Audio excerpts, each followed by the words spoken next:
आज हम लोग एंजाइम्स के बारे में पढ़ने वाले हैं कि एंजाइम्स क्या होते हैं। मतलब पूरा हम लोग इसे 2 लेक्चर के अंदर पूरे एंजाइम से रिलेटेड जो आपके एग्जाम पॉइंट ऑफ व्यू से इम्पोर्टेंट है वो सारा का सारा पार्ट हम लोग एंजाइम से कंप्लीट करेंगे। ठीक है, शॉर्ट नोट्स भी मैं यहाँ पे आपको साथ के साथ प्रोवाइड करती जाऊंगी। सो होप कि आप ना कॉपी पेन लेके बैठे और नोट डाउन करते हुए चलें। ठीक है, सबसे पहले व्हाट आर एंजाइम्स, हमें ये पता होना चाहिए ना कि एंजाइम्स क्या होते हैं। तो देखिए, हमारी बायोलॉजिकल वर्ल्ड के अंदर हमें पता है कि बहुत सारी हमारी बॉडी के अंदर एट प्रेजेंट टाइम भी बहुत सारी मेटाबॉलिक प्रोसेस है जो रन हो रही है। और ये मेटाबॉलिक प्रोसेस चाहे आपकी एनाबॉलिक हो चाहे आपकी कैटाबॉलिक हो, इन सभी प्रोसेस के अंदर हमें बहुत सारे एंजाइम्स देखने को मिलते हैं। या कहें कि ये सारी प्रोसेस एंजाइम स्पेसिफिक होती हैं। बहुत सारे एंजाइम्स है जो इनको कंडक्ट करने में, इनकी कंप्लीशन में इन्वॉल्व होता है। हमें समझना ज़रूरी है कि एंजाइम्स क्या होते हैं, पहले तो ये पता होना चाहिए। और किसी भी मेटाबॉलिक प्रोसेस में इनका रोल कैसे है, कैसे ये अफेक्ट करते हैं, कैसे ये प्रोसेस को इन्हांस करते हैं, उनकी एक्टिविटी को। तो देखिए, एंजाइम्स क्या होते हैं ना, एंजाइम्स हमारे छोटे छोटे प्रोटीन्स हम कह सकते हैं। आपको पता है जितने भी बायोलॉजिकल फंक्शन हमारी बॉडी के अंदर परफॉर्म होते हैं सारे के सारे हमारे प्रोटीन्स परफॉर्म करते हैं। तो एंजाइम्स बेसिकली ये स्पेसिफिक टाइप के प्रोटीन्स होते हैं, ऐसे प्रोटीन जो एक कैटालिस्ट की तरह काम करेंगे। मतलब कैटालिस्ट नहीं होते, कैटालिस्ट से डिफरेंट होते हैं। स्पेसिफिक टाइप के प्रोटीन्स होते हैं जो ऑर्गेनिज्म की बॉडी के अंदर मिलेंगे और इनका काम होता है to catalyse the specific chemical reaction. क्या करते हैं? दे कैटालाइज, थोड़ा सा स्पेस लेके हम इसको लिख लेते हैं ताकि आपके लिए चीजें क्लियर हो ना, आप नोट डाउन कर सके। दे कैटालाइज स्पेसिफिक केमिकल रिएक्शन। ठीक है, हर एक स्पेसिफिक हर एक हम लोग कह सकते हैं रिएक्शन के लिए एंजाइम्स जो है वो स्पेसिफिसिटी शो करते हैं कि हर रिएक्शन का अपना एक एंजाइम होगा। ऐसे नहीं होगा, एंजाइम्स बहुत ही स्पेसिफिक मैनर में काम करते हैं कि एक पर्टिकुलर रिएक्शन की कंप्लीशन के लिए एक एंजाइम काम करेगा। तो एक्चुअल में क्या है, इन नेचर ये प्रोटीन्स होते हैं, प्रोटीनियस इन नेचर। और एक स्टेटमेंट भी आपने पढ़ी होगी, all enzymes are proteinous in nature but all proteins are not enzymes। आपकी बॉडी के अंदर बहुत सारे प्रोटीन्स हैं जो एंजाइम्स की तरह काम नहीं करते, लेकिन जितने भी एंजाइम्स हैं वो हमारे प्रोटीनियस इन नेचर होते हैं। और इनका काम क्या होता है कि कोई भी रिएक्शन अगर हो रही है उस रिएक्शन के रेट ऑफ रिएक्शन को एनहांस कर देना। ठीक है, तो ये कैटलाइज करते हैं स्पेसिफिक केमिकल रिएक्शन को। तो हम इनको अगर डिफाइन करना चाहें तो हम इनको यहाँ से डिफाइन कर सकते हैं कि एंजाइम्स क्या है। These are specific प्रोटीन है जो ऑर्गेनिज्म की बॉडी के अंदर प्रेजेंट है ना, that is capable of catalysing specific reactions, chemical reactions. ठीक है,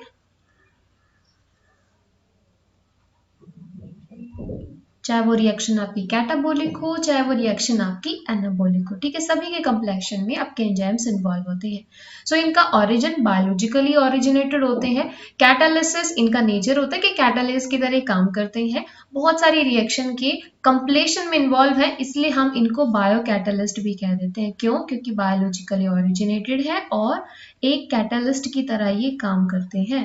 ठीक है, अब इनकी प्रॉपर्टीज के बारे में कुछ एक पॉइंट्स यहाँ में बात करूंगी कि प्रॉपर्टी ऑफ एंजाइम्स, एंजाइम जो है ना इनकी प्रॉपर्टीज की बात कर लेते हैं।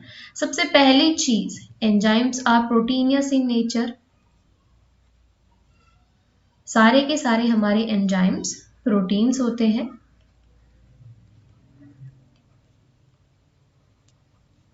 ठीक है, इनकी स्पेसिफिसिटी बहुत ज्यादा होती है। These are specific in their functioning कि एक एंजाइम एक स्पेसिफिक टाइप की सबस्ट्रेट के लिए काम करेगा, स्पेसिफिक टाइप की रिएक्शन के लिए काम करेगा। तो हाई स्पेसिफिसिटी इनकी होती है। ठीक है, फिर उसके बाद एंजाइम्स हमारे बायोकैटालिस्ट की तरह काम करते हैं और during the reaction they do not undergo any change. They do not undergo any change during reaction. जब भी किसी भी रिएक्शन के कंप्लीशन में इन्वॉल्व होंगे ना, अरे क्या लिख दिया हमने, हाँ, they do not undergo any change during reaction. तो कोई भी रिएक्शन हो उसके कंप्लीशन के टाइम पे इनके अंदर खुद से कोई चेंज नहीं होता, ठीक है। सिंपली क्या होता है, एंजाइम्स की प्रॉपर्टी हम मान सकते हैं कि एंजाइम्स हमारे मान लो कुछ इस तरीके से है, ठीक है, सेल के अंदर प्रेजेंट होते हैं। इनके पास ना कुछ स्पेसिफिक साइट होती हैं जिन साइट के ऊपर हमारा सबस्ट्रेट आके बाइंड करता है। तो इन साइट को हम लोग कहते हैं these are active sites. Active sites इसलिए कहते हैं क्योंकि ऐसा नहीं है सबस्ट्रेट कहीं भी आके बाइंड कर सकता है, सबस्ट्रेट इनके ऊपर बाइंड करेगा। जैसे कि ये हमारी एक्टिव साइट है तो इसके ऊपर इस तरीके से सरफेस पे हमारा सबस्ट्रेट आके बाइंड करेगा और इसीलिए स्पेसिफिसिटी शो करते हैं कि स्पेसिफिक टाइप का सबस्ट्रेट ही उसके ऊपर आके बाइंड कर सकता है। और इनएक्टिव साइट के ऊपर जैसे हमारा सबस्ट्रेट बाइंड करेगा तभी अपनी एक्टिविटी को शो करते हैं, ठीक है। तो हमने क्या कहा, एंजाइम्स बहुत ही ज्यादा स्पेसिफिक है, बायोकैटलिस्ट की तरह काम करते हैं और जब भी ये रिएक्शन का कंडक्शन कराएंगे ये खुद से कोई चेंज इनके अंदर नहीं होता, ये अनअफेक्टेड रहते हैं, ये इसकी प्रॉपर्टी होगी, ठीक है। अब इसके बारे में कुछ एक इंपॉर्टेंट पॉइंट्स यहाँ से कि कुछ एक साइंटिस्ट के नाम में जो आपको पता होना चाहिए। तो सबसे पहले हमारे एक साइंटिस्ट हैं जिनका नाम है कूने। कूने नाम के साइंटिस्ट ने पहली बार जो टर्म है ना एंजाइम, ये कॉइन किया था। तो कूने, मैं यहाँ से सीधा लिख देती हूँ, कूने कॉइन द टर्म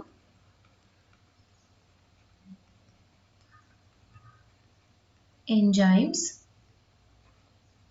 ठीक है जी, ओके। नाउ देखो एंजाइम्स का मतलब क्या होता है, कैटालिटिकली एक्टिव सब्सटेंस, ठीक है।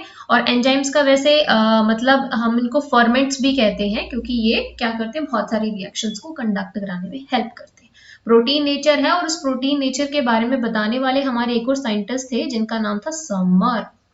तो समर नाम के हमारे साइंटिस्ट थे जिन्होंने ये बताया था कि enzymes are proteinaceous in nature, clear. अब हम इनकी केमिकल नेचर की बात करते हैं, ठीक है। Chemical nature of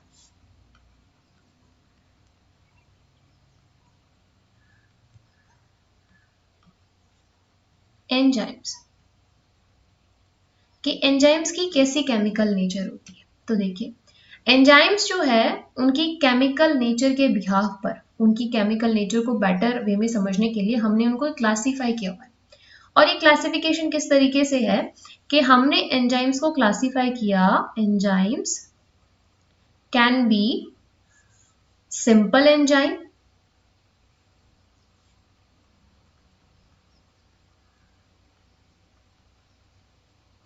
and they can be conjugated enzyme।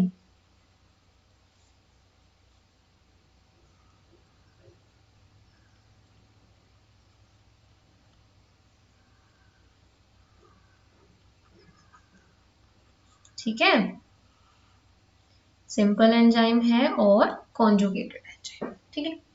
और एक हमारे होते हैं डिराइव्ड एंजाइम्स भी होते हैं, वैसे हम लोग उस कैटेगरी को स्टडी भी करते हैं नहीं भी करते हैं, चलो हम लोग उस कैटेगरी को यहाँ पे लिख लेते हैं। One is derive enzymes, sorry चलिए हम इसको नहीं इंक्लूड करते हैं, रीजन इज क्योंकि हमारे लिए इंपॉर्टेंट भी नहीं है, ठीक है। तो हमारी दो यहाँ पे कैटेगरी हो गई, एक हो गई हमारे सिंपल एंजाइम, दूसरी होगी हमारे कॉन्जुगेटेड एंजाइम। तो सिंपल एंजाइम्स क्या होते हैं, simple enzymes made up of only peptide chain. इतनी बात तो हमें पता है जितने भी हमारे एंजाइम्स हैं सारे के सारे हमारे प्रोटीनियस ही नेचर है। और आपको पता है प्रोटीन्स का बेसिक क्या है, अमाइनो एसिड्स। अमाइनो एसिड से हमारी पेप्टाइड चेन बनती है, पेप्टाइड चेन में हमारे alpha helix beta pleated sheet बनती है, तभी तो हमारा सेकेंडरी स्ट्रक्चर बनता है ना। तो सिंपल एंजाइम्स में क्या है, सिंपल मतलब बहुत ही सिंपल सा इनका स्ट्रक्चर है, सिंपली पेप्टाइड चेन से ये बने होते हैं, ठीक है, सिंपल पेप्टाइड चेन से बने होंगे। सो इनके पास क्या होता है, दस ओनली इनकी स्ट्रक्चर में हमें क्या देखने को मिलता है, सिर्फ और सिर्फ प्रोटीन पार्ट प्रेजेंट होगा इनकी स्ट्रक्चर में, ठीक है, सिर्फ और सिर्फ प्रोटीन पार्ट है, दस only protein part they carry. Example के लिए ऐसे एंजाइम्स हमारे कौन से होते हैं, जैसे कि हमारा अमाइलेज एंजाइम। अमाइलेज का आपको पता है ना कि हमारे सलाइवा में ये प्रेजेंट होता है, amylase, yes yes yes, amylase enzyme. और ये हमारे कार्बोहाइड्रेट के डाइजेशन में इन्वॉल्व होता है ना। फिर एक और हमारा एंजाइम है पेप्सिन एंजाइम, राइट। तो ये हमारे सिंपल एंजाइम है। सिंपल एंजाइम का मतलब ये होता है कि एंजाइम्स के अंदर सिर्फ प्रोटीनियस पार्ट प्रेजेंट है, प्रोटीन के अलावा उसके अंदर और भी एक्स्ट्रा पार्ट नहीं प्रेजेंट, ठीक है। कॉन्जुगेटेड का मतलब होता है, कॉन्जुगेट के नाम से समझ में आता है, आपने कॉन्जुगेट प्रोटीन्स पढ़े होंगे, है ना। तो उसमें हमने ये चीज समझी होगी कि कॉन्जुगेट का मतलब होता है जब दो चीजें मिलके बनाती हैं। तो ऐसे एंजाइम को हम लोग कहते हैं होलो एंजाइम, जिसमें एक पार्ट उसका एपो एंजाइम होता है और एक उसका प्रोस्थेटिक पार्ट होता है ना। तो होलो एंजाइम में क्या होता है, एक तो प्रोटीनियस पार्ट होगा, दूसरा जो पार्ट होगा वो अलग कोई भी कार्बोहाइड्रेट हो सकता है, कोई लिपिड मॉलिक्यूल हो सकता है, कुछ और होगा, मतलब उसमें प्रोटीन पार्ट के साथ साथ कुछ और भी आपका प्रेजेंट होगा। जैसे ये कॉन्जुगेटेड के अंदर हमारा क्या होगा, they are composed of protein and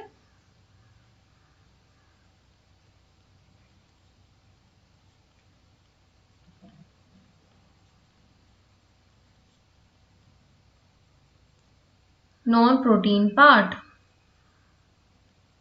clear इतनी बात। अब कॉन्जुगेटेड एंजाइम्स को भी हम लोग फर्दर डिवाइड कर देते हैं, ठीक है। इसमें भी कैसे कि इसके हमारे दो पार्ट होते हैं, जैसे मैंने कहा ना कि कॉन्जुगेट एंजाइम्स जो होते हैं हम उनको कहेंगे होलो एंजाइम। और ये होलो एंजाइम हमारा किससे मिलकर बना होता है, इसमें एक पार्ट होता है एपो एंजाइम और दूसरा हमारा पार्ट होता है कोफैक्टर, ठीक है। एपो एंजाइम का मतलब होता है प्रोटीन पार्ट, ठीक है। इसमें प्योर प्रोटीन पार्ट होगा, सिर्फ और सिर्फ आपको प्रोटीन पार्ट देखने को मिलेगा। और कोफैक्टर का मतलब होता है अदर देन प्रोटीन, तो नॉन प्रोटीन पार्ट हो गया हमारा। Clear, non protein part, right. तो एपो एंजाइम प्रोटीन, कोफैक्टर हमारा नॉन प्रोटीन पार्ट होगा। अब हम इस एपो एंजाइम्स के बारे में और कोफैक्टर के बारे में थोड़ी सी और बातें मैं यहाँ पे आपको ऐड करना चाहूंगी। तो देखिए एपो एंजाइम को हमारे कॉन्जुगेटेड एंजाइम के दो पार्ट हो गए ना, एक एपो एंजाइम हो गया, दूसरा हमारा हो गया कोफैक्टर। तो इनके भी हम लोग आगे थोड़े से जान लेते हैं अच्छे से। So, जब हम एपो एंजाइम्स की बात करते हैं, एपो एंजाइम्स के अंदर हमें क्या देखने को मिलता है, प्रोटीन पार्ट है ये। प्रोटीन पार्ट के साथ कंपैरेटिवली लार्ज इन साइज होते हैं, इनका साइज आपको थोड़ा सा बड़ा देखने को मिलेगा। और ये एंजाइम की स्पेसिफिसिटी को शो करते हैं, यानी कि specific for substrate, specific for an enzyme. अब प्रोटीनियस पार्ट ही एक्चुअल एक्टिविटी को बता रहा है ना, क्योंकि एंजाइम्स हमारे सारे प्रोटीन्स के बने होते हैं, तो ये स्पेसिफिसिटी को शो करता है। ये हमारा जो एंजाइम पार्ट है स्पेसिफिसिटी को शो करता है। And this part do not take part in group transfer, ठीक है।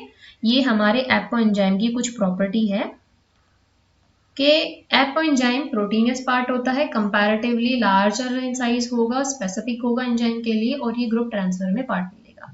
वहीं अगर हम कोफैक्टर की बात करते हैं ना, कोफैक्टर हमारा नॉन प्रोटीन पार्ट है। पहली चीज तो ये जो हमने ऊपर ही डिस्कस की थी, और इन दोनों को मिला के हमारा होलो एंजाइम बनता है, जैसे हम कॉन्जुगेटेड एंजाइम भी कहते हैं।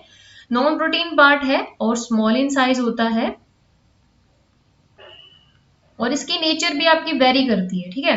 Can B use in number of reactions, अलग अलग नंबर ऑफ रिएक्शंस के अंदर यूज हो सकता है। मतलब जो एपो एंजाइम है ना, वो एक रिएक्शन के लिए स्पेसिफिसिटी शो करेगा, लेकिन आपका जो कोफैक्टर पार्ट है ना, ये आपकी अलग अलग रिएक्शन के अंदर सेम कोफैक्टर यूज किया जा सकता है। तो हम कह सकते हैं can be used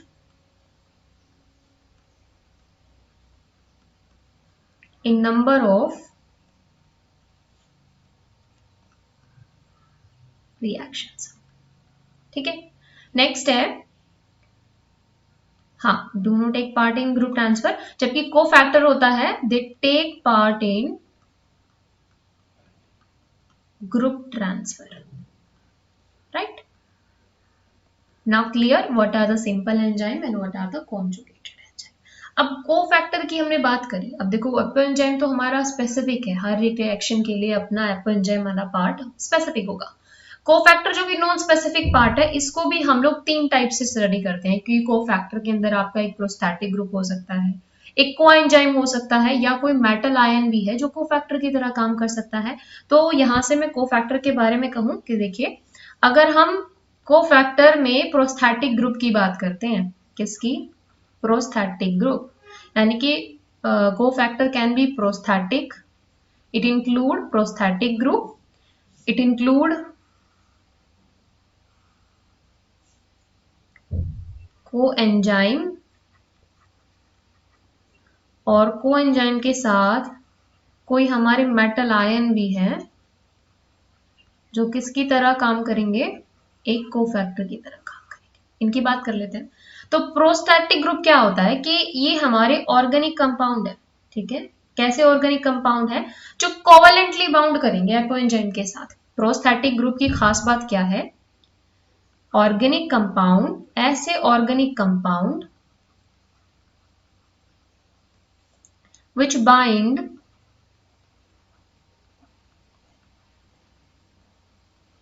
covalently to a molecule, और ये मॉलिक्यूल भी हमारा कैसा है इस टू अ मॉलिक्यूल, मॉलिक्यूल हमारा कौन सा, एपोएंजाइम, ठीक है। तो ये क्या हो गया, हमारा प्रोस्थेटिक ग्रुप हो गया। जैसे एग्जांपल के लिए यस हमारा हीमे ग्रुप हो गया है ना। हीमे ग्रुप क्या होता है, हीमे ग्रुप जो आपके ब्लड के अंदर प्रेजेंट है, हीमोग्लोबिन के अंदर, ये हमारा एक प्रोस्थेटिक ग्रुप होता है जो कोवेलेंटली बाइंड है, ठीक है। फिर नेक्स्ट हमारा कोएंजाइम। कोएंजाइम को आप कैसे आइडेंटिफाई करोगे कि ये जो हमारा कोफैक्टर है ये कोएंजाइम है, ठीक है। कोएंजाइम की खास बात क्या होती है कि इसमें जो ऑर्गेनिक कंपाउंड हमारा यूज हो रहा है, जो एपोएंजाइम के साथ बाउंड है, वो थोड़ा सा लूजली बाउंड होता है ना। जैसे कि हमारे विटामिन्स में बहुत सारे कोएंजाइम्स होते हैं ना, तो वैसे तो कोएंजाइम्स के अंदर हम लोग कहेंगे कि organic compound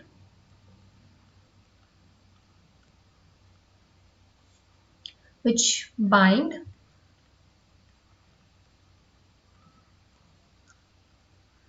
bind to apoenzyme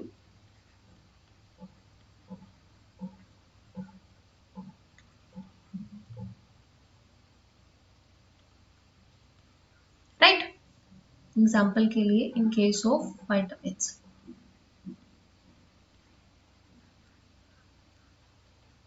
clear है, ठीक है। मेटल आयन की बात करें तो देखो ये क्या करते हैं, ये कोऑर्डिनेट्स बॉन्ड बनाते हैं। कैसे बॉन्ड बनाएंगे, कोऑर्डिनेट बॉन्ड बनाएंगे। पहली बात कि मेटल आयन जब भी कोफैक्टर की तरह काम करेगी, एपोएंजाइम के साथ कोऑर्डिनेट बॉन्ड बनाएगी। और उसके बाद एग्जांपल के लिए जैसे कि जिंक हमारा क्या है, कोफैक्टर की तरह काम करता है। किसमें, बहुत सारी हमारी प्रोटियोलाइटिक समझते हो, प्रोटियोलाइटिक रिएक्शन जिसके अंदर प्रोटीन का ब्रेकडाउन हो रहा है। तो प्रोटियोलाइटिक जो हमारे एंजाइम्स होते हैं ना, जो प्रोटीन के ब्रेकडाउन में इन्वॉल्व होते हैं, उनके अंदर हमारा zinc 2 positive as a cofactor की तरह काम करता है। थिंग इज कि हमें ये आइडेंटिफाई रखना है, प्रोस्थेटिक ग्रुप का मतलब ये है कि जो ऑर्गेनिक कंपाउंड कोवेलेंटली बाउंड है उसको हम प्रोस्थेटिक ग्रुप कहेंगे, जो हमारा थोड़ा सा लूजली बाउंड है उसको हम लोग कोएंजाइम्स कहेंगे, और मेटल आयंस जो होते हैं वो कैसी बॉन्डिंग शो करते हैं, कोऑर्डिनेट बॉन्ड शो करते हैं, ठीक है, क्लियर है। अब उसके बाद हम इनका क्लासिफिकेशन देख लेते हैं कि हमारा जो एंजाइम्स है उनको हमने कैसे क्लासिफिकेशन किया हुआ है उनका, ठीक है। नेक्स्ट है हमारा क्लासिफिकेशन ऑफ एंजाइम। ये हमारे कुछ बेसिक्स हैं, आपको पता होना चाहिए। इसके बाद हम एडवांस वाले पार्ट को भी यहाँ से कवर करेंगे, ठीक है। तो क्लासिफिकेशन एंड नोमेनक्लेचर,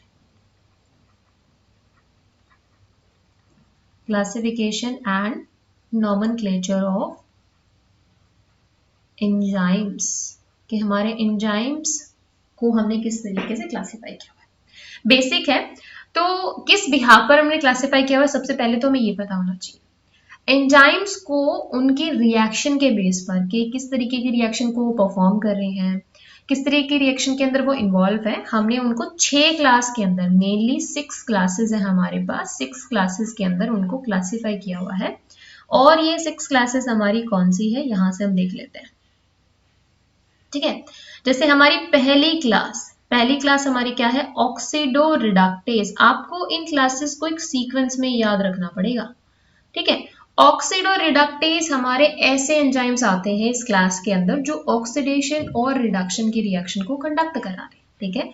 तो जिस भी रिएक्शन के अंदर आपको ऑक्सीडेशन और रिडक्शन देखने को मिलेगा, वैसे मोस्ट ऑफ दी हमारी रिएक्शंस ऐसी होती हैं जो रेडॉक्स रिएक्शंस होती हैं, तो ऑक्सीडो रिडक्टेज एंजाइम ऐसे हैं जो क्या करते हैं, ऑक्सीडेशन और रिडक्शन की डेफिनेशन अगर आपको याद है तो इनकी प्रॉपर्टी आपको याद रहेगी। ऑक्सीडेशन और रिडक्शन का मतलब क्या है? ऑक्सीडेशन का मतलब होता है रिमूवल ऑफ हाइड्रोजन ग्रुप, है ना, और addition of oxygen group. Reduction इसका बिल्कुल उल्टा होता है। रिडक्शन के अंदर addition of hydrogen group and removal of oxygen group. तो हम कह सकते हैं ऑक्सीडो रिडक्टेज ऐसे एंजाइम होंगे जो ट्रांसफर कराएंगे किसका? हाइड्रोजन का और ऑक्सीजन का। ठीक है, तो transfer of hydrogen and oxygen atoms इनका ट्रांसफर कराएंगे, क्योंकि ऑक्सीडेशन की डेफिनेशन और रिडक्शन की डेफिनेशन आपको याद है ना। ऑक्सीडेशन और रिडक्शन किसे कहते हैं? तो ऐसे एंजाइम जो ऑक्सीडो रिडक्टेज है, जो ऑक्सीडेशन और रिडक्शन को कंडक्ट करा रहे हैं, क्या कराएंगे? वो यही तो कराएंगे कि ऑक्सीडेशन के अंदर जैसे हमारा ऑक्सीजन का ट्रांसफर होता है, गेन होता है, हाइड्रोजन निकलता है, वैसे रिडक्शन के अंदर हाइड्रोजन का गेन होता है और रिमूवल किसका होता है? ऑक्सीजन का। तो ऑक्सीडो रिडक्टेज एंजाइम क्या करवाएंगे? इनकी प्रॉपर्टी हम लोग यहां से नोट डाउन कर लेते हैं। They involve in the yes transfer of hydrogen and oxygen. ठीक है, ट्रांसफर कराएंगे हाइड्रोजन एंड ऑक्सीजन एटम्स का, या इन टर्म्स ऑफ इलेक्ट्रॉन की टर्म्स में भी तो हम लोग ऑक्सीडेशन और रिडक्शन को डिफाइन करते हैं ना। Gain of electron is reduction, loss of electron is oxidation. इसीलिए एटम्स एंड इलेक्ट्रॉन्स, एंड नहीं लगाएंगे हम यहाँ पे, और भी कह सकते हैं एटम और इलेक्ट्रॉन। ठीक है, एटम और electrons from one substrate to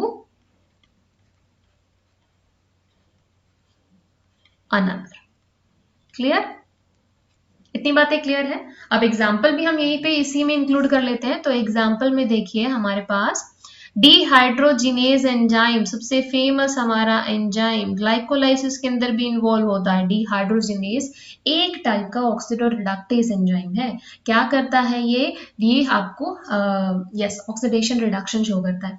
जैसे कि एक स्टेप याद कीजिए, जब ग्लिसरल्डेहाइड 3 फॉस्फेट से ग्लाइकोलाइसिस की प्रोसेस के अंदर क्या बनता है? ग्लिसरेट 3 फॉस्फेट बनता है ना। उस टाइम पे क्या होता है? डिहाइड्रोजिनेज एंजाइम भी इन्वॉल्व होता है हमारा, राइट। तो जब भी आप एंजाइम्स को पढ़ें, एक रिएक्शन अपने दिमाग में उसको याद कर लें कि ये रिएक्शन किस तरीके से कंडक्ट हुई थी और कैसे डिहाइड्रोजिनेज ने वहां पे काम किया था, तो आपको उस पर्टिकुलर एंजाइम की प्रॉपर्टी अच्छे से समझ में आएगी। ठीक है, दूसरा हमारा एंजाइम क्या है? सेकंड हमारी जो क्लास है जिसमें हमारे एंजाइम्स आते हैं, ये सेकंड क्लास हो गई हमारी ट्रांसफरेज। ठीक है, अच्छा यहाँ से एक और एग्जांपल ऐड करूं, एक और हम लोग यहाँ से ऐड कर लेते हैं। डिहाइड्रोजिनेज के साथ हमारे ऑक्सीडेज एंजाइम भी इसी ग्रुप में आते हैं। ऑक्सीडेज एंजाइम मेनली ऑक्सीडेशन कराते हैं और डिहाइड्रोजिनेज हमारे मेनली रिडक्शन करवाते हैं। तो ये दोनों टाइप के एंजाइम्स आपके इस कैटेगरी में आएंगे। ठीक है, जो भी एंजाइम ऑक्सीडेशन और रिडक्शन कंडक्ट कराएगा ग्रुप 1 में आएगा। फिर है ट्रांसफरेज। ट्रांसफरेज का नाम बता रहा है कि ये ट्रांसफर करवा रहा है ना। ऑक्सीडोरिडक्टेज के अंदर ट्रांसफर किसका हो रहा था? हाइड्रोजन का और ऑक्सीजन का, है ना। ट्रांसफरेज में क्या है कि other than hydrogen and oxygen किसी भी फंक्शनल ग्रुप का अगर ट्रांसफर हो रहा है तो हम उसे ट्रांसफरेज कहेंगे। ठीक है, तो इस ग्रुप में जितने भी एंजाइम्स आएंगे वो क्या करवाएंगे? ट्रांसफर करवाएंगे किसी एक स्पेसिफिक ग्रुप का, और वो स्पेसिफिक ग्रुप आपके हाइड्रोजन और ऑक्सीजन को छोड़ के कोई भी हो सकता है ना। तो यहाँ पे ट्रांसफरेज के अंदर मेनली आपका जो भी ग्रुप ट्रांसफर होगा स्पेसिफिक ग्रुप, वो हमारा कोई फॉस्फेट हो सकता है, वो हमारा कोई मिथाइल ग्रुप हो सकता है ना। तो हम यहाँ से इसको नोट डाउन कर सकते हैं। ये कौन से एंजाइम है जो ट्रांसफर कराएंगे? ट्रांसफरेज एंजाइम प्रॉपर्टी बता रहा है कि मैं ट्रांसफर करवाऊंगा। ट्रांसफर किसको? एंजाइम्स को, सॉरी स्पेसिफिक ग्रुप को। तो transfer of a specific group,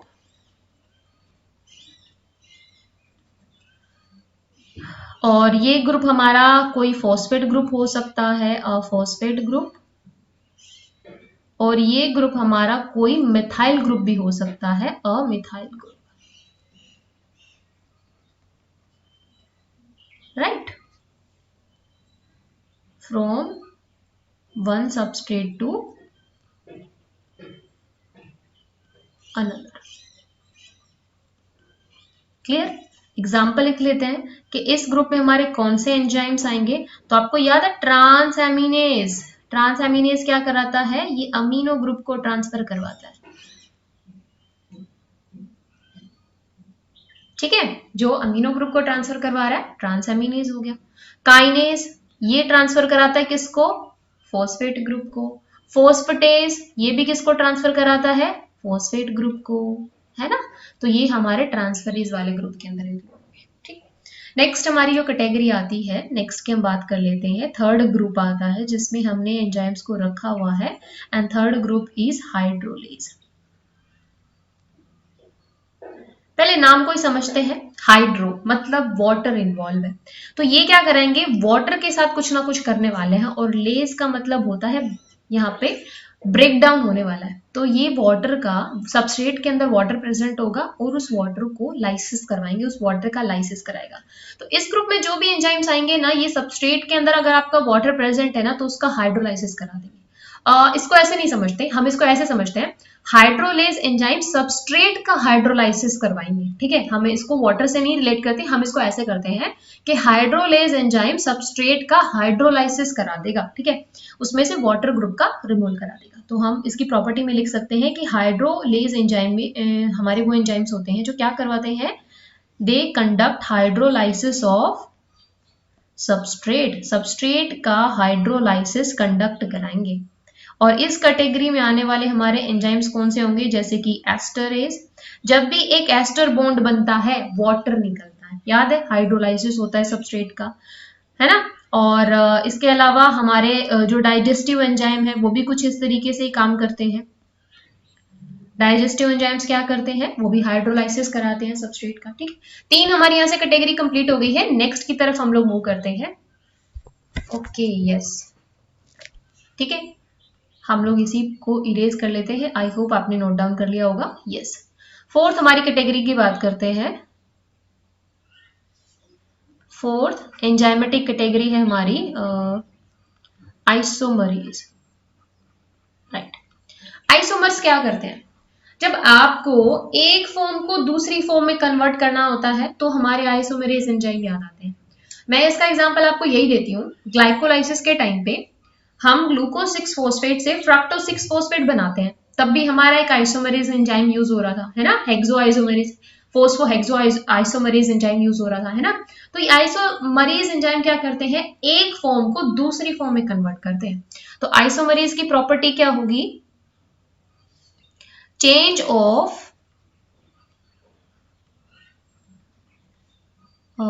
of the molecular form of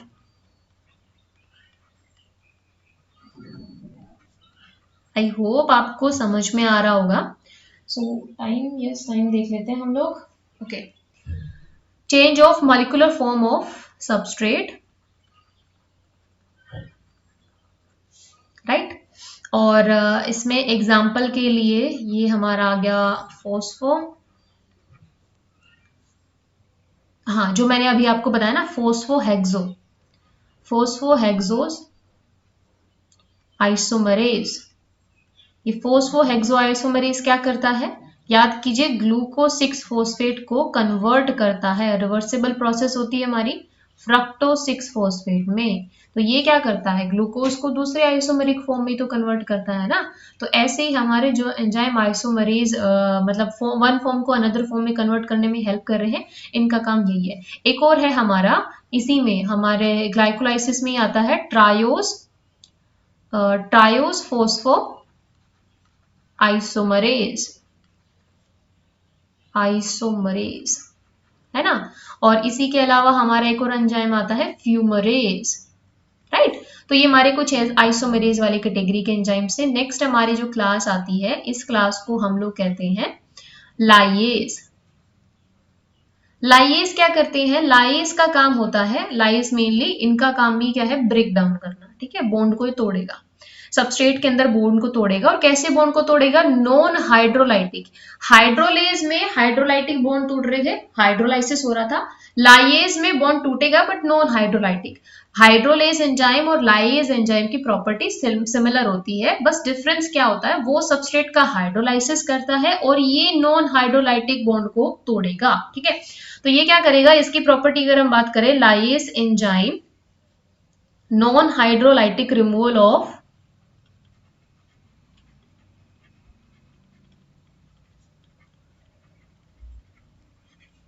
non hydrolytic removal of molecular sorry yes non hydrolytic removal of group और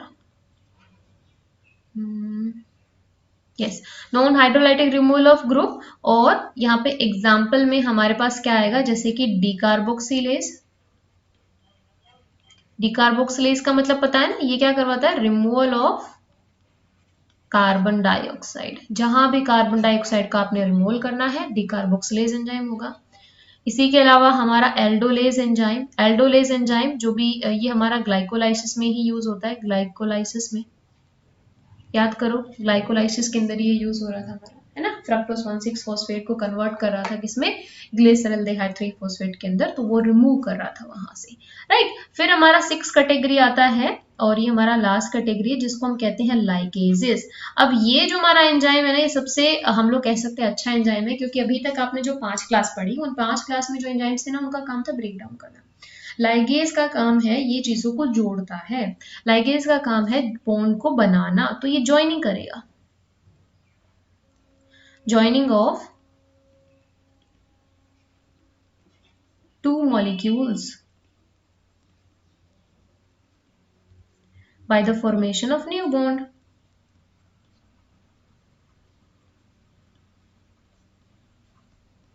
नए बॉन्ड की फॉर्मेशन करके ज्वाइनिंग करेगा। एग्जाम्पल के लिए ATP synthetase,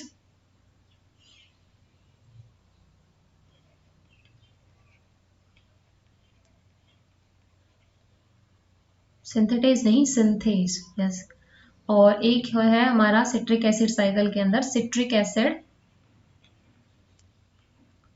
synthetase, okay, yes. So यहां से हमारी क्लासिफिकेशन कंप्लीट हो जाता है कि हमने एंजाइम्स को कितने क्लासेस में क्लासिफाई किया हुआ है। हमने एंजाइम्स को क्लासिफाई किया हुआ है मेनली 6 क्लास के अंदर, और ये 6 क्लास हमारी कौन सी थी, ये 6 क्लास थी हमारी सबसे पहली क्लास जिसको हम लोग कहते हैं ऑक्सीडो रिडक्टेज, जिसके अंदर हमने देखा कि मेनली वो सारे एंजाइम्स इसमें इंक्लूड होते हैं जो ऑक्सीडेशन और रिडक्शन को कंप्लीट करवाते हैं। दूसरी हमारी जो क्लास थी ये थी हमारी ट्रांसफरेज, ट्रांसफरेज जो ग्रुप का ट्रांसफर करवाएंगे, किसी भी फंक्शनल ग्रुप का ट्रांसफर कराते हैं तो ट्रांसफरेज एंजाइम, है ना। तीसरी हमारी कैटेगरी थी यहां से ट्रांसफरेज के बाद आइसोमरेज। आइसोमरेज का काम क्या होता है कि एक फंक्शनल फॉर्म से दूसरी फंक्शनल फॉर्म में कन्वर्ट करना, ओके। आइसोमरेज के बाद हमने यस थर्ड हमारी कैटेगरी एक्चुअली हाइड्रोलेज की थी, हाँ हाइड्रोलेज। और हाइड्रोलेज के केस में हमने क्या देखा था कि ये हाइड्रोलाइसिस कराता है सबस्ट्रेट का। फिर हमारी कैटेगरी थी लाइएज, लाइएज का काम है non hydrolytic cleavage of substrate, ठीक है। फिर उसके बाद हमारा आता है लाइगेजेस, और लाइगेजेस इकलौता हमारा ऐसा एंजाइम है जो क्या कराता है, ज्वाइनिंग कराता है। बाकी हमारी 5 जो एंजाइम्स की क्लास है oxido reductase, transferase, isomerase, hydrolase और लाइएज, ये सारे के सारे ब्रेक डाउन कराते हैं बॉन्ड का, लाइगेज हमारा बॉन्ड को जोड़ता है, ठीक है। अब हमारी बात आती है किसकी, इनके मैकेनिज्म ऑफ एक्शन की, कि किस तरीके से ये काम करते हैं। तो हम लोग नेक्स्ट हेडिंग हमारी है मैकेनिज्म ऑफ एक्शन। इनका मैकेनिज्म ऑफ एक्शन समझते हैं कि एक्चुअल में हमारा एंजाइम्स कैसे काम करता है, ठीक है। मैकेनिज्म ऑफ एक्शन में देखिए क्या होता है। सबसे पहले मैंने आपको बताया कि हमारे जो एंजाइम्स होते हैं उनका साइज मान लो कुछ इस तरीके से होता है कि इनके पास कुछ स्पेसिफिक टाइप की एक्टिव साइट्स होती हैं। ये मान लो इसकी एक्टिव साइट है, ये जो आपको रेड कलर में दिख रही है, this is the active site of this enzyme. इस एक्टिव साइट के ऊपर आके हमारा सबस्ट्रेट बाइंड करता है, तो हम कहेंगे कि सबस्ट्रेट यहाँ पे आके बाइंड करेगा। तो हम एक सबस्ट्रेट यहाँ से ले लेते हैं, ठीक है, मान लो एक सेकेंड, यस, ये हमारा कोई सबस्ट्रेट हो गया और ये सबस्ट्रेट आके इस एक्टिव साइट के ऊपर बाइंड करेगा, दिस इज एक्टिव साइट। इस एक्टिव साइट पर ये हमारा सबस्ट्रेट है और ये हमारा एंजाइम है,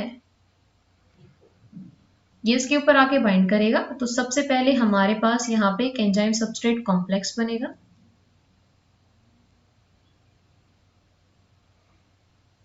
ठीक है, एक एंजाइम सबस्ट्रेट कॉम्प्लेक्स बनेगा।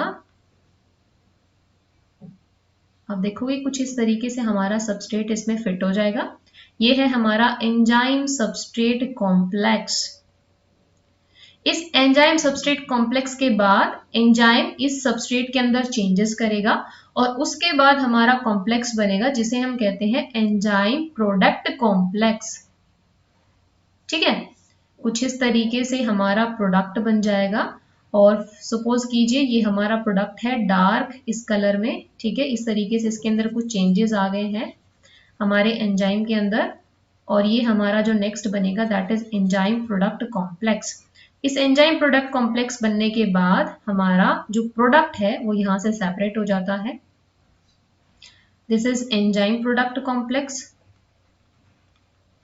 एंड देन नेक्स्ट हमारा स्टेप होगा कि एंजाइम हमारा अलग हो जाएगा, सबस्ट्रेट हमारा अलग हो जाएगा। ठीक है, तो ये हमारा एंजाइम था और प्रोडक्ट हमारा अलग हो गया। सपोज कीजिए ये हमारा एक हाइड्रोलेज एंजाइम था और इस हाइड्रोलेज एंजाइम ने इस प्रोडक्ट का ब्रेकडाउन करा दिया, तो हमारे पास कुछ इस तरीके से दो सबस्ट्रेट मिल गए। सबस्ट्रेट नहीं कहेंगे, एक्चुअली हमारे पास प्रोडक्ट मिल गए। ठीक है, तो एंजाइम की एक्टिविटी कैसे होती है कि एंजाइम जब भी आपका काम करता है ना, तो एंजाइम की एक्टिविटी में हमें ये चीज देखने को मिलती है। उसका मोड ऑफ एक्शन ऐसे होता है कि सबसे पहले एंजाइम सबस्ट्रेट के साथ मिलके एक एंजाइम सबस्ट्रेट कॉम्प्लेक्स बनाता है। ये एंजाइम इस सबस्ट्रेट के अंदर कुछ चेंजेस करता है उस एक्टिविटी के बिहाफ पर, फिर हमारा एंजाइम प्रोडक्ट कॉम्प्लेक्स बनता है और उसके बाद हमारा एंजाइम अलग हो जाता है और हमारा प्रोडक्ट अलग हो जाता है। ये एक्टिविटी है हमारे एंजाइम की। ठीक है, तो इस एक्टिविटी को एक्सप्लेन करने के लिए अलग अलग साइंटिस्ट ने अलग अलग मॉडल दिए हैं, जिसमें से हमारे दो मॉडल फेमस मॉडल हैं और हमारे एग्जाम्स में भी उन्हीं से पूछा जा सकता है। तो यस, हम यहाँ पे एक सेकेंड उन मॉडल्स के बारे में थोड़ा सा समझ लेते हैं कि हमारे जो मॉडल्स हैं, जिसमें सबसे पहला मॉडल हमारा कौन सा है, जिसे हम कहते हैं लॉक एंड की मॉडल। लॉक एंड की मॉडल। और ये लॉक एंड की मॉडल, फिर उसके बाद हमारा दूसरा मॉडल कौन सा है, induced fit model.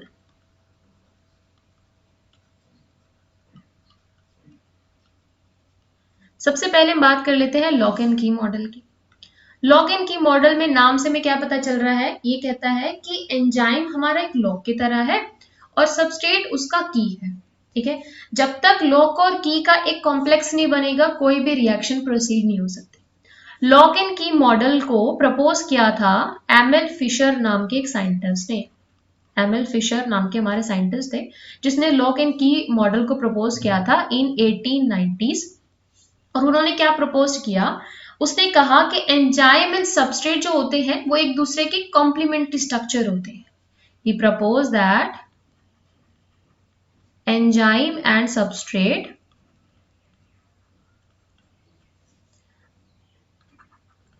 strictly complementary structure।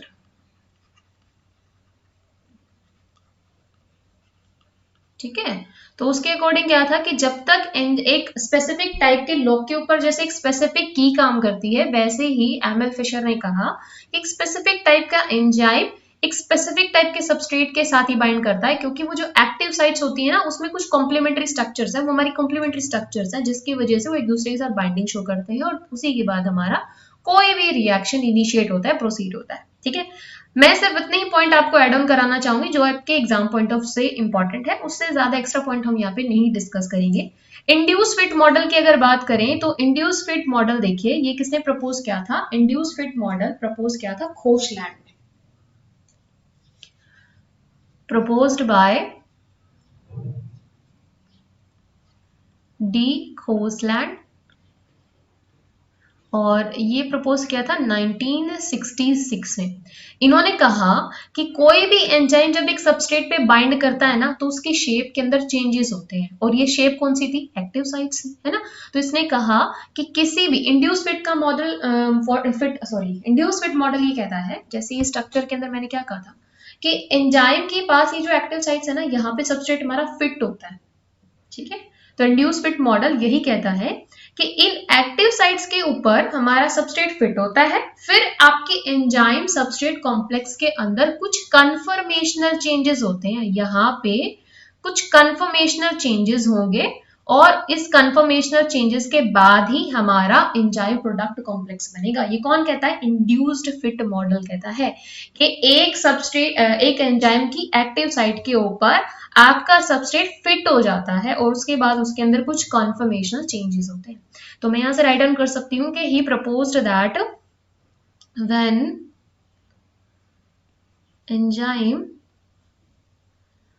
enzymes bind to substrate, the change in shape